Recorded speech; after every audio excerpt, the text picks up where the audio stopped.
The biblical account of Numbers 31 presents a dramatic and significant event in the history of Israel. This chapter narrates the battle between the Israelites and the Midianites, a conflict marked by divine command and human action. The story unfolds with God's directive to Moses to take revenge on the Midianites, leading to a fierce battle and a decisive victory for Israel. This event holds considerable importance not only for its immediate military outcomes, but also for its broader ethical and moral implications. The story begins with a direct command from God to Moses. In Numbers 31, verses 1 and 2, God instructs Moses to take vengeance on the Midianites for their role in leading the Israelites into sin at Peor. The Midianites had previously enticed the Israelites into idolatry and immorality, resulting in a severe plague among the people. God's command to Moses is clear and unequivocal.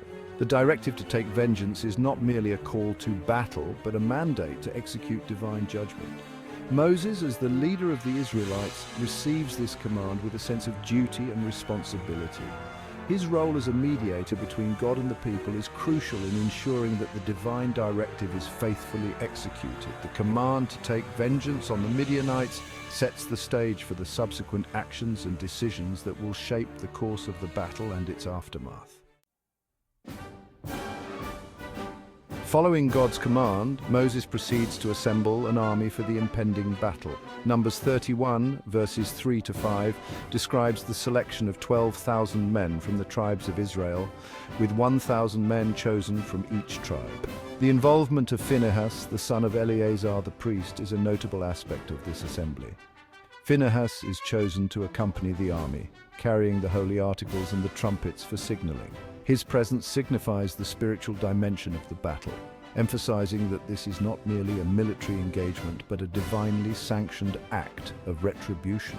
The assembly of the army also reflects the collective responsibility of the Israelites in fulfilling God's command. Each tribe contributes equally to the force, symbolizing the unity and solidarity of the nation. The battle against the Midianites unfolds with a swift and decisive victory for the Israelites. Numbers 31, verses 7 and 8, recounts the outcome of the engagement, with the Israelite army killing all the Midianite males and defeating their kings. The immediate outcomes of the battle include the death of the 5 Midianite kings, Evi, Rechem, Zur, Hur, and Reba. These leaders had played significant roles in the Midianite opposition to Israel, and their defeat symbolizes the dismantling of Midianite power. Another significant outcome is the death of Balaam, the son of Beor. Balaam, a prophet who had previously attempted to curse Israel, is killed alongside the Midianites. His death serves as a reminder of the consequences of opposing God's chosen people and attempting to subvert divine plans. Section 5. Death of the Midianite kings. The 5 kings, Evi, Rechem, Zur, Hur, and Reba, are slain by the Israelite forces, marking the end of Midianite resistance. The defeat of the Midianite kings represents the dismantling of Midianite power and leadership. These kings had been instrumental in opposing Israel and leading their people into conflict. Their deaths signify the complete subjugation of the Midianites and the fulfillment of God's command to take vengeance. The elimination of the Midianite leadership ensures that there is no remaining authority to rally the Midianites against Israel. This decisive action reflects the comprehensive nature of the Israelite mission and the effectiveness of their military strategy. Section 6. Balaam's fate. Balaam, the son of Beor, is a central figure whose fate is intricately linked to the battle against the Midianites. Numbers 31 verse 8 records his death alongside the Midianite kings, marking the culmination of his complex and controversial role in the biblical narrative. Balaam had previously been summoned by Balak, the king of Moab, to curse the Israelites. Despite his initial resistance, Balaam ultimately sought to find a way to fulfill Balak's request. However, God intervened and Balaam was compelled to bless Israel instead of cursing them. The death of Balaam in the battle against the Midianites underscores the consequences of his actions. Section 7. Capture of women, children, and livestock. The capture of Midianite women, children, and livestock is a significant outcome of the battle. Numbers 31 verses 9 to 11 detail the extent of the spoils taken by the Israelite army, including the women, children, and vast quantities of livestock. The capture of the Midianite women and children presents a challenging ethical dilemma. On one hand, it reflects the customary practices of ancient warfare, where captives were often taken as spoils of war. On the other hand, it raises questions about the treatment of non-combatants and the moral implications of such actions.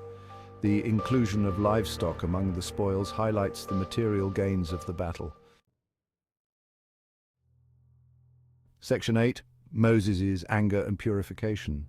Upon the return of the Israelite army, Moses reacts with anger and frustration. Numbers 31, 14-16 describes Moses' response to the presence of the Midianite women among the captives. His anger is directed at the commanders of the army for allowing the women to live, as they had been the ones to lead the Israelites into sin at Peor. Moses' anger leads to a directive to purify the camp. He orders the execution of all male children and non-virgin women among the captives, while the virgin women are spared. The purification process also includes specific instructions for cleansing the soldiers and the spoils of war. Moses instructs the soldiers to remain outside the camp for 7 days, undergoing a ritual purification process. Section 9. Division of the plunder. The division of the plunder is a significant aspect of the narrative, highlighting the practical and economic considerations of the battle. Numbers 31, 25-30 details the meticulous process of dividing the spoils of war, including the captured livestock and other valuables. The plunder is divided into 2 main portions, one for the soldiers who fought in the battle and one for the rest of the Israelite community. The soldiers' portion is further divided, with a portion allocated as a tribute to the Lord given to Eleazar the priest. The rest of the plunder is distributed among the Israelite community, with specific instructions for the allocation of shares to the Levites. The inclusion of the Levites in the distribution process highlights their role as spiritual leaders and their dependence on the community for sustenance. The meticulous process of dividing the plunder underscores the importance of fairness and equity in the Israelite society. Section 10. Moral and ethical considerations. The narrative of Numbers 31 presents complex moral and ethical considerations, reflecting the multifaceted nature of the biblical story. The command to take vengeance on the Midianites, the capture of women and children, and the subsequent actions taken by Moses raise challenging questions about justice, purity, and divine standards. One of the key ethical considerations is the treatment of non-combatants, particularly the Midianite women and children. The execution of male children and non-virgin women reflects the harsh realities of ancient warfare and the stringent requirements for maintaining the purity of the Israelite community. The narrative also highlights the theme of divine retribution and the consequences of opposing God's chosen people. The division of the plunder and the purification process reflect the integration of religious and practical considerations in the Israelite society.